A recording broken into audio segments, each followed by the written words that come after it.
Celebrity is becoming the easiest thing to attain. Every day, someone fresh, gorgeous, and humorous is reposted on Twitter or makes a video that receives hundreds of thousands of views, resulting in thousands of cash, which leads to brand deals, which leads to an entire career. People like Drew Gooden, Brittany Broski, Sarah Schauer, and others create brief 10-second videos and garner millions of followers almost instantly, transforming their life permanently. While social media popularity may appear to be quite enticing, there is a downside since you never know who is on the other side of the screen. And how can you keep yourself safe if you are unaware that you're in danger? Today's video focuses on the Twitter killer, who used the platform to murder at least 9 people, primarily young women.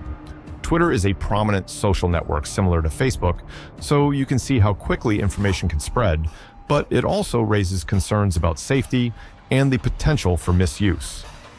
The case highlights the darker side of social media, where anonymity can embolden individuals to commit heinous acts without fear of immediate repercussions.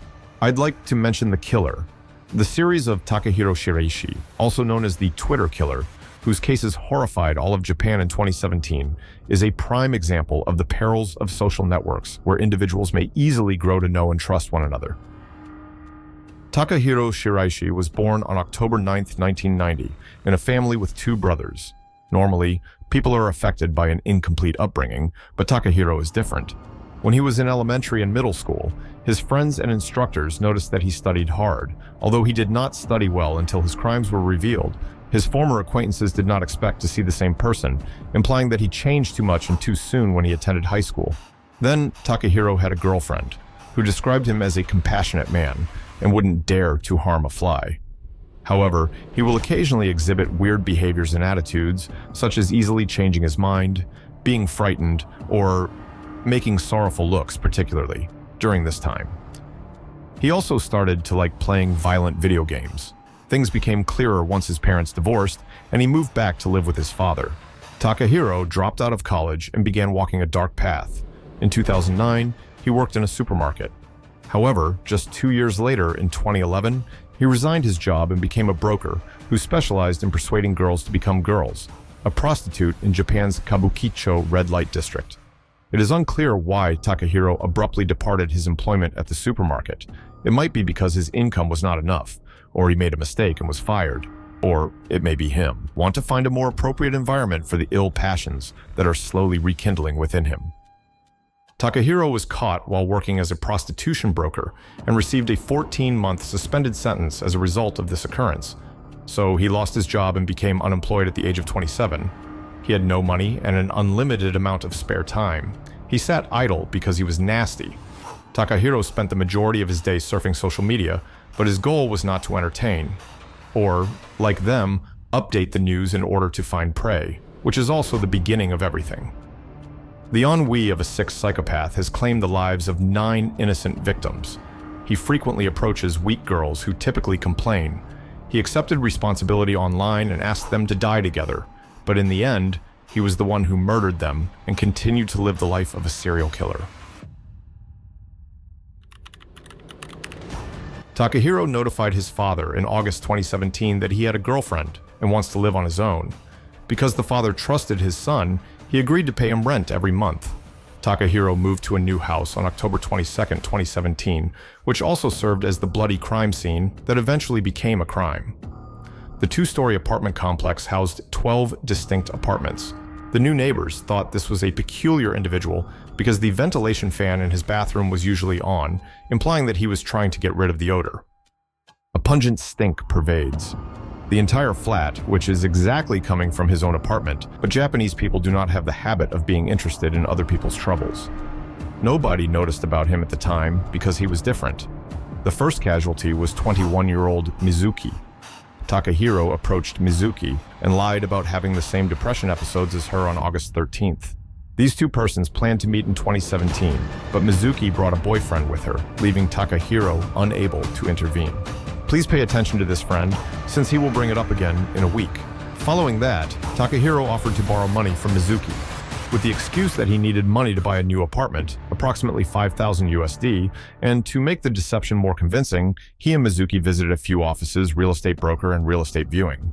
On August 21st, when Mizuki left a message for her family stating that she would be gone for some time, her family became concerned because she was in an unstable mental state at the time, so they contacted the police.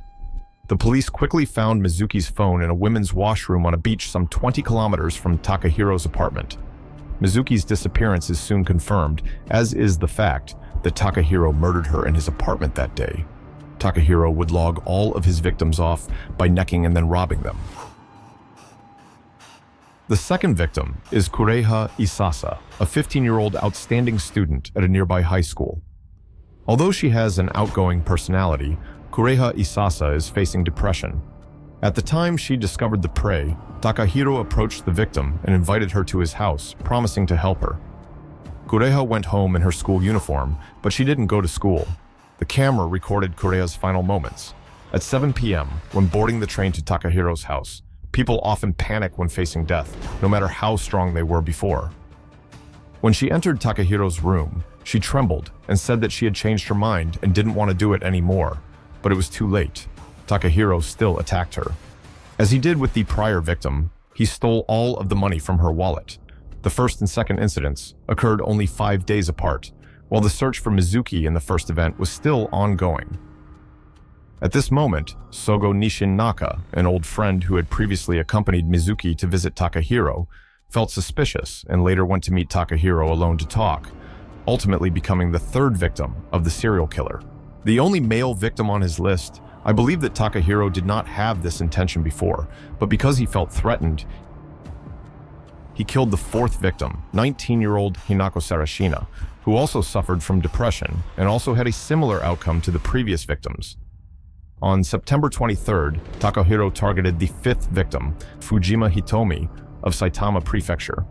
A few days later, on September the 27th, the sixth victim was identified as Kubo Natumi. This 17-year-old girl got missing on her way to school when her phone's GPS was switched off. When she arrived near Takahiro's residence, as was the case with the seventh victim, Akari, Takahiro had 7 victims with the same method of committing the crime, but the police never touched the back of Takahiro's neck. At this time, he became arrogant and believed he would never be caught, which was also the case. That's when he made the fatal error of shackling the 8th victim, 25-year-old Kazumi Maruyama, a convenience store employee. Takahiro reached this girl via Twitter, as he usually does, but this time was different. He left suspicious evidence in private messages with the victim. The 9th and final victim was 23-year-old Aiko Tamura. This girl disappeared on the evening of October 21st. During that time, her mother Aiko had just passed away, and she was going through a huge loss.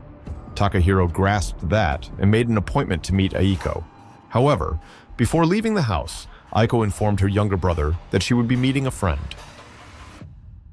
When Aiko arrived at Takahiro's house, she began to regret it. She didn't want to commit suicide.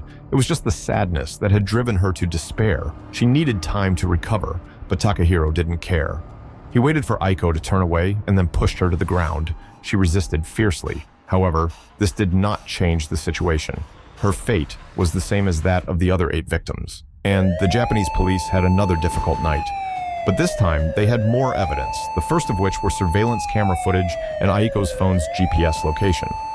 The police traced down Aiko's last location at a station, and when they checked the camera, they discovered that she was not alone, but with a man named Takahiro, but that was insufficient for the police to arrest the suspect right away. Aiko's brother also worked hard to discover his sister's location. He attempted to access his sister's Twitter and read her endless messages using a strange Twitter account. Even though many messages had been deleted, their content remained suspicious. So this brother asked his girlfriend, and the two of them created a Twitter account. They sent a message to Takahiro's account shortly.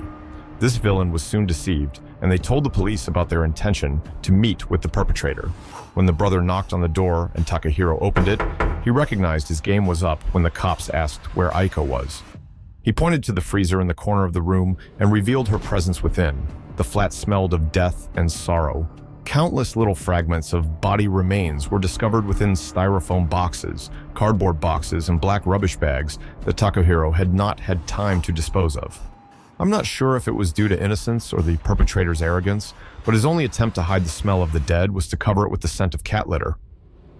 There is nothing left to deny. Takahiro bowed his head in admission. He admitted to conducting the murder and accepting responsibility for the 9 fatalities, but said that he did so merely to fulfill his own wants.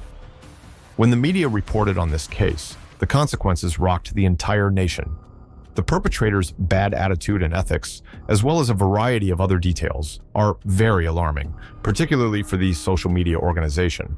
Especially the social media company Twitter also felt that they bore some responsibility, and at that time, the company's CEO sent condolences to the victims' families, and they also automatically deleted all posts related to the incident. At the court, Takahiro's defense lawyer claimed in court that he suffered from mental illness and was unaware of what he was doing at the time of the murders. Additionally, the lawyer said that he was just an accomplice because the initial victims had already intended to do so before approaching him. However, all of the lawyer's attempts at defense were discarded since Takahiro stated that none of the victims agreed to be killed and that he did so solely for his own reasons. Takahiro finally apologized to the victims' families in court, but it was too late. "I'm sorry for ending their lives so easily." After this remark, he declared that he would not appeal and accept whatever sentence the court imposed, and he would serve his sentence in December 2020. Takahiro was sentenced to death. The story of the murderer Takahiro serves as a grim reminder. In a world where connections are forged online, trust is a fragile thing. Be cautious, be vigilant, and remember, not every friendly face behind a screen has good intentions. Thank you for watching this video until the end. What are your thoughts on this shocking case? Share your opinions in the comments below. I'd love to hear from you. Don't forget to like, subscribe, and hit the notification bell so you never miss another chilling story. Take care, and I'll see you in the next video.